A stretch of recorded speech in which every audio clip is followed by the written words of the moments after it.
Today I'm installing and reviewing a small power pack amplifier from ATOTO.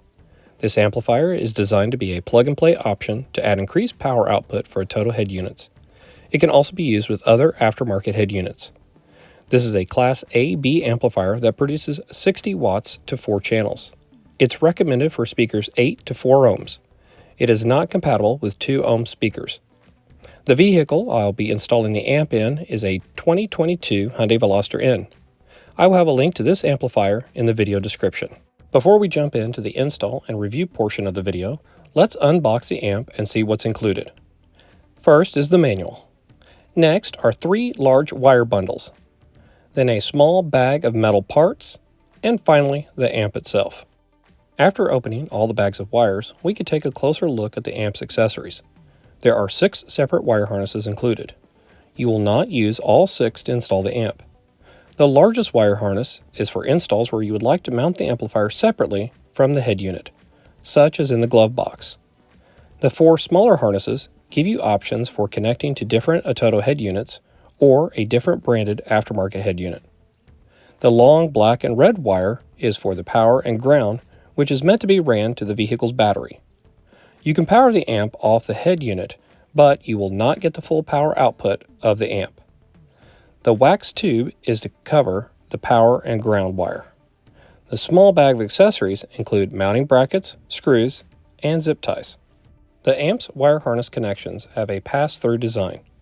The head unit's wire harness plugs into one side of the amp, and the vehicle's wire harness plugs into the other side.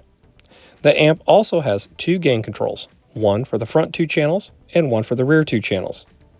The ACC or high switch allows the amplifier to be set to turn on either with the accessory wire or with the speaker high-level signal. Finally, the amplifier comes with a digital optical input. This allows you to connect the amplifier digitally to a head unit with digital outputs. Before I installed the amplifier in my car, I went ahead and put the wax tube over the power cable and installed the 2 mounting brackets. Since I have a vehicle with a head unit that can't be switched out for an aftermarket head unit, I had to install the amp as I would any other amplifier. That is why the mounting brackets have been installed as you see in the video. Also, I took the 12-pin to 12-pin wire harness and cut it in half. I used 1/2 for the amplifier's output. Finally, I used the 20-pin open-end wire harness for the amplifier's input section.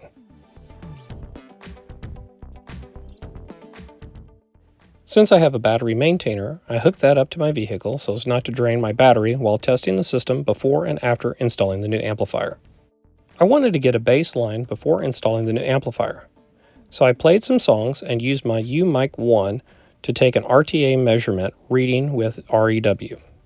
Since I know I can play the system at full volume without clipping, that's what I did. I turned up the radio to 45 and took a measurement. The peak SPL was almost 96 decibels at max volume on the stock Harman Kardon amp. With the initial measurement out of the way, I began the amp installation process. I decided to install the amp under the passenger seat because that's where the factory amplifier is located, so this made wiring much easier. The seat's held into place by 4 10mm bolts. A 12-point 10mm socket must be used to remove the bolt. When pulling up the seat, there are 4 wire harnesses that must be unplugged before the seat can be removed from the car. Normally I would tell you to run the power and ground wire first, but since I was testing the amplifier, I simply tapped into my existing power and ground blocks located in my trunk. I then just ran the power wire to where I planned to install the amp. There are 2 wire harnesses that plug into the factory amp. I unplugged both harnesses before I started cutting wires. I previously installed an aftermarket subwoofer by tapping into the subwoofer wires. For the new ATOTO amp, I chose to cut the wire just as I did for the subwoofer. To get better access to the factory wires, I removed part of the fabric tape around the wires. This gave me plenty of wire to work with. I cut the front speaker and rear speaker wires. I installed male spade connectors on the wires coming out of the factory amp harness and female connectors on the wires going to the speakers. This way, I could always reconnect the factory amp wires back together if I needed to. I did make one exception, and that was the red wire to the factory amp remote wire.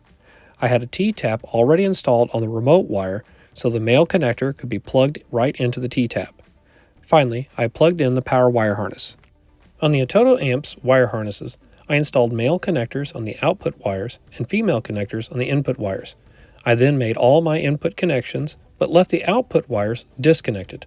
I did this so that I could set the amplifier's front and rear gains. To set the gains, I installed a positive and negative test wire on one of the front speaker's outputs. I then used a frequency generator app and set the frequency to 1 kHz. Next, I turned up the system volume to 45 since I knew that I could get a clean signal at that volume. I set my multimeter to oscilloscope mode and began turning up the front gain. I watched for the oscilloscope to show clipping. Once the sine wave began to clip, I turned the gain down a bit. After the front gain was set, I moved my test wires to one of the rear outputs and ran the test again to set the rear gain.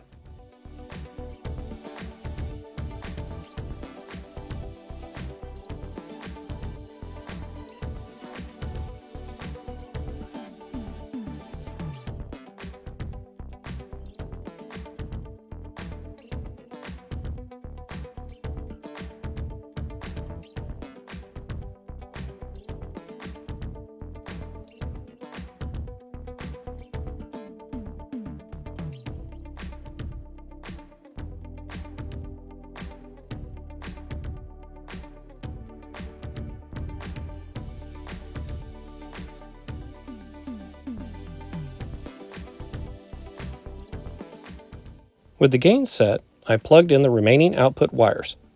Now that the wires were all connected, I tested the amp's performance. I turned on music and began turning up the system's volume. This time, I was only able to turn the volume up to 20 before I began to hear distortion. I took an RTA measurement with the volume set at 20.